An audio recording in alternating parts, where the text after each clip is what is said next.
আজকের ভিডিওতে দেখাবো কোথা থেকে তোমরা এত সুন্দর সুন্দর জিনিস নিতে পারবা, তাও অল্প দামে। যদি জানতে চাও কোথা থেকে আমি অল্প দামে এই জিনিসগুলো নিছি, তো ফুল ভিডিওটা দেখতে থাকো। এভরিওয়ান, আসসালামু আলাইকুম, কেমন আছো সবাই? Welcome to my new video. তো আজকে আমরা যাচ্ছিলাম পুরান ঢাকার চক বাজারে। আর যারা পুরান ঢাকায় থাকো তাদের তো চক বাজার সম্পর্কে আমার কিছুই বলতে হবে না। আর যারা জানো না বা চিনো না তাদের জন্য আজকে আমার ভিডিও। আজকে বেসিক্যালি গিয়েছিলাম আমরা কিছু জুয়েলারি কিনতে, আর হচ্ছে বাসার জন্য কিছু ডেকোরেশনের জিনিস কিনতে। এখানে মূলত সবকিছু পাইকারি দামে সেল করে, বাট এখানে কথা আছে, সব দোকানেই কিন্তু পাইকারি দামে খুচরা বিক্রি করে না। এখানে কিছু কিছু দোকান আছে যেখানে হচ্ছে পাইকারি দামে খুচরা বিক্রি করে। সেটা আপনাদের খুঁজে নিতে হবে এবং খুঁজে খুঁজে বের করতে হবে কোন কোন দোকানে পাইকারি দামে খুচরা বিক্রি করে। দেন আমরা একটা দোকানে গেলাম, দোকানে গিয়ে কিছু ইয়াররিং এবং ব্রেসলেট দেখছিলাম। আর এই দোকানে কিন্তু অনেক সুন্দর সুন্দর কালেকশন ছিল।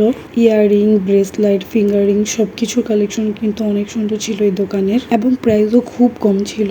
দেন আমি এখান থেকে একটা ব্রেসলেট দেখছিলাম, আর এই ব্রেসলেটের আমি একটা মজার কাহিনী বলি। ব্রেসলেটটা ওইখানে আমার অনেক ভালো লাগতেছিল, বাট বাসায় আসার পর কেন জানি এখন আর ভালো লাগতেছে না ব্রেসলেটটা। এখন তোমাদের যদি ব্রেসলেটটা ভালো লাগে তাহলে আমাকে অবশ্যই কমেন্ট করে জানাবা কেমন হয়েছে। তারপর ওইখান থেকে কিছু জিনিস কেনাকাটা করে আমরা অন্যান্য দোকান ঘুরে ঘুরে দেখছি। কিন্তু অনেকগুলো দোকানে গেছি, বাট সব দোকানের ভিডিও ক্লিপ নেওয়া তো আর পসিবল না, তাই আর ভিডিও ক্লিপ নেই না। তারপর ওইখান থেকে আমরা কেনাকাটা করে চলে গিয়েছিলাম একটা ব্যাগের দোকানে। এখানে নতুন নতুন অনেক ব্যাগের কালেকশন ছিল, বাট কেন জানি আমার একটাও ব্যাগ ভালো লাগে নাই। আসলে ভালো লাগে নাই এটা বললে ভুল হবে, আমি যেমন ব্যাগ চাচ্ছিলাম তেমন পাচ্ছিলাম না, তাই আমার কেন জানি একটাও ব্যাগ ভালো লাগতেছিল না। তাই আর সেখান থেকে আমার কোনো ব্যাগ নেওয়াই হয় নাই।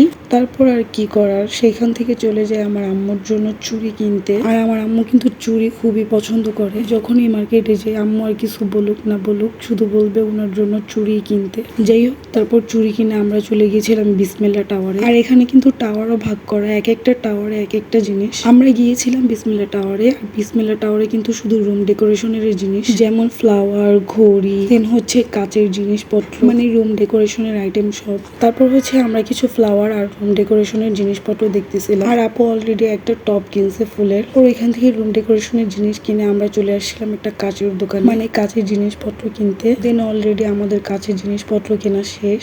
এখানে হচ্ছে আঙ্কেলটা প্যাকিং করতেছিল। দেন জিনিসপত্র কেনাকাটা শেষে আমরা এখন চলে যাব বাসায়। আর বাসায় যেয়ে আমি কি কি কেনাকাটা করছি সেগুলো তোমাদের দেখাবো।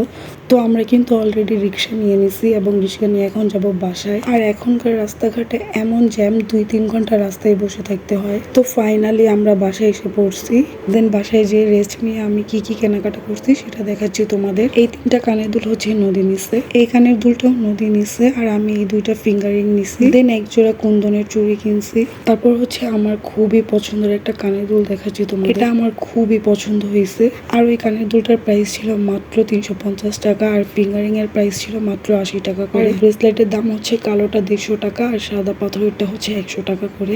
দেন আমি এই বক্সটা কিনছি ফিঙ্গারিং রাখার জন্য এবং ছোট ছোট ইয়ারিং রাখার জন্য। তো আজকের ভিডিওটা এখানে শেষ করছি। সবাই ভালো থাকবে, আল্লাহ হাফেজ।